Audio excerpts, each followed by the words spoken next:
Hello everyone! In this video, we will explain about the results of group discussion. The members are Satalina Warda Maulida, Ayu Trisantika, also Amelia Desti Koreana. In this video, we will explain about the investment cycle.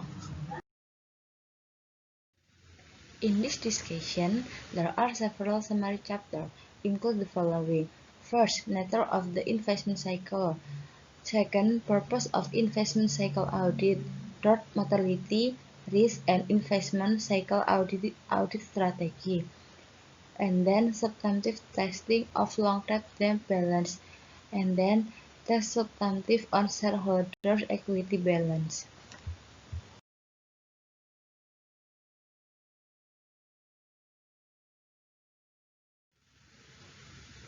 What is the investment cycle? The investment cycle as an investment in the form of securities and investment is an asset that the company uses for wealth growth through the distribution of investment return, such as interest, royalty, dividend, and rent, for the appreciation of investment value or for other benefit for company that invest, such as benefit obtained through trading relationship.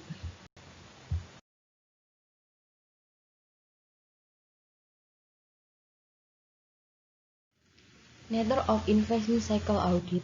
Investment activities are the purchase and sale of land, building, equipment, and other assets that are generally not held for resale. In addition, investment activities also include the purchase and sale of financial instruments that are not intended for trading purposes. An entity acquires these assets because they are necessary to support operation and other processes. Auditors usually will answer to the following question when auditing the investment cycle. First, what assets are needed to support the operation of the entity, and what is management long-term plan to grow the foundation of the entity asset? Second, what assets are acquired or released during the current period? Third, how are newly acquired assets financed, and what's management long-term plan to finance the growth of the entity?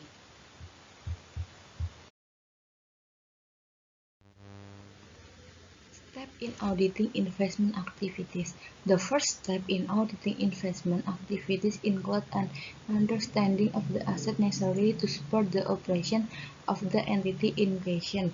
Example, machinery, equipment, facilities, land, and natural resources, and the rate of return the company expects to achieve from the underlying asset.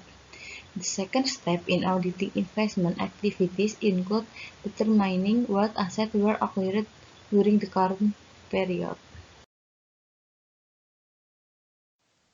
I will continue the material of investment cycle audit objective. Purpose of audit of transaction group, assertion category, where it happens. Acquisition of fixed asset account, fixed asset, and repair and maintenance are transactions that occur during the current year. Completeness of fixed asset acquisition transaction and release of fixed asset as well as maintenance repairs occurring during the current period have been recorded. Right and obligation. The purpose of audit of transaction group. Audit objective account balance, assertion category, where it's happened. Fixed asset record in productive asset used on balance sheet debt. Completeness.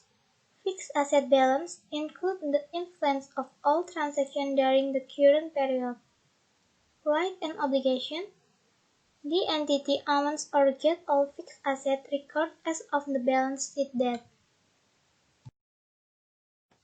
Purpose of audit of transaction group, assertion category, assessment or allocation.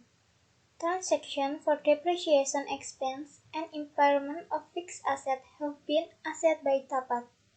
Presentation and disclosure. Depreciation, repair and maintenance transactions as well as operating leases have been correctly identified and have been included in financial statement. Audit objective account balance. Assertion category. Assessment or allocation. Fixed assets are recorded at the principal price minus accumulated depreciation and or lower in value by a material impairment. Presentation and disclosure. Fixed assets and capital leases have been correctly identified and classified with financial statements. The next material is materiality, risk, and audit strategy. The first is materiality. The main consideration in evaluating materiality allocation is the determination of the amount of reserving that will influence the decision of a user of a proper financial statement. The second consideration is the cost of detecting error. Audit of fixed assets are relatively inexpensive when compared to audit of account receivable or inventory. As a result, auditors typically allocate a smaller proportional materiality to fixed assets than receivable or inventory. The second is risk. Inherent risk. The inherent risk associated with the assertia of existence is often low because fixed assets are not easily stolen. The presence of inherent risk may increase to moderate or high level due to the potential that assets that are iron of use might not be eliminated. Risk of analytical procedure.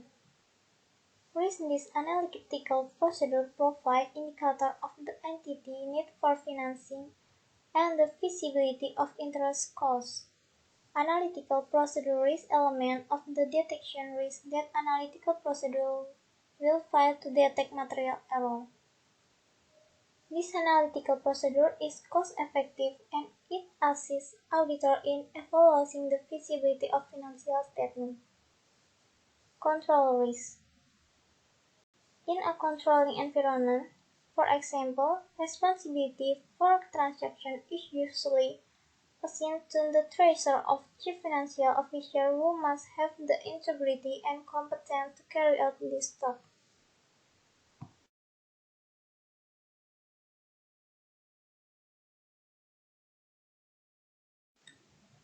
The next material is audit control.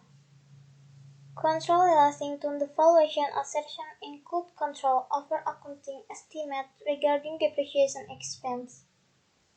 Often computer programs are used to calculate depreciation expense and usually the program involve feasibility in this such as limited check to ensure assets are not depreciated too much. However, the auditor evaluates the appropriateness of the assumption directly involved in the plan, such as the estimated useful life and residual value of assets. Okay, I will continue the material about substantive testing of long-term debt balance and service of added value in the investment and financing cycle. Let's start from substantive testing of long-term debt balance. From an auditing point of view, notes payable, mortgage payable, and bonds payable share similar characteristics. In general, this form of debt first involves an interest-bearing contractual agreement. Second, requires approval from the board of directors. And the last, can be secured by a mortgage or collateral. For this account, there were relatively few problems achieving the audit objective. This long-term debt transaction really result in a split end of year. Substantive tests of long-term debt balance can be performed both before and after the balance sheet date. Determining detection risk. Due to the nature and rarity of most types of long-term debt transaction, the inherent risk is often low for all related account balance assertion except completeness and valuation or allocation. The inherent risk for this assertion may be moderate or high because of the complexity involved in calculating the amortization of the bond discount or premium. Based on consideration of this factor and any relevant assessment of control risk, at a provided level of detection risk, can be determining for a significant assertion relating to long-term debt balance. Designing substantive testing. First, initial procedure. Second, analytical procedure. Third, testing transaction detail. Fourth, balance detail testing. And last, comparison of report presentation with GAAP. Next, substantive testing of the equity balance of shareholders. As in the case of long-term debt, testing of shareholders' equity balance can be performed before or after the balance sheet date. For this balance, the valuation or allocation assertion and presentation or disclosure is to maintain the difference between paid-in capital and retained earnings. Determining the risk of detection. Assessment of inherent risk for assertion. Assertion relating to the shareholders' equity balance depends on the nature and frequency of transactions that affect the account in equation. Routine stock transactions in public companies are often handled by register and transfer agent. Inherent risk assessment and control may be so if any non-routine transaction involving the issuance of share in the acquisition, convertible securities, or share option. Next, designing substantive tests. A list of possible substantive tests of shareholders' equity balance and the specific audit objective associated with each test. First, initial procedure. Second, analytical procedure. Third, testing transaction detail. Fourth, balance detail testing. And the last, comparison of report presentation with GAAP. Service of added value in the investment and financing cycle. After completing an audit of investing activities, the auditor may evaluate the entity's investment in comparison with other companies in the same industry.